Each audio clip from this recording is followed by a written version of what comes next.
மானிய விலையிலான சமையல் எண்ணெயை பாட்டில்களில் மாற்றி அடைத்து பூஜைக்கான எண்ணெயாக அதிக விலைக்கு விற்று வந்த கும்பலை உள்நாட்டு வாணிபம் மற்றும் வாழ்க்கை செலவின அமைச்சான KPDN முறியடித்துள்ளது. கோலாலம்பூர், செந்தூல் மற்றும் சவுக்கிட் பகுதிகளில் நடத்தப்பட்ட சோதனைகளில் சுமார் 1,65,000 ரிங்கிட் மதிப்புடைய 9 டன் சமையல் எண்ணெய் பறிமுதல் செய்யப்பட்டது.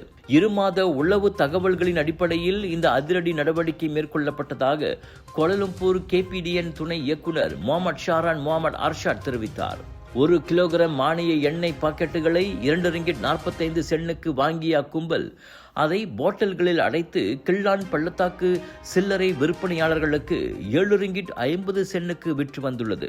ஒரே வளாகத்தில் மட்டும் நாள்தோறும் சுமார் 1 டன் மானிய எண்ணெய் இவ்வாறு மறுசுழற்சி முறையில் பாட்டில்களில் அடைக்கப்பட்டுள்ளது. இந்நிலையில் அரசாங்கத்தின் மானிய பொருட்கள் தவறாக பயன்படுத்தப்படுவதை தடுக்க ஆப்ஸ் தீரிஸ் 4.0 சோதனை நடவடிக்கைகள் தொடர்ந்து தீவிரப்படுத்தப்படும் என்று அமைச்சு எச்சரித்துள்ளது.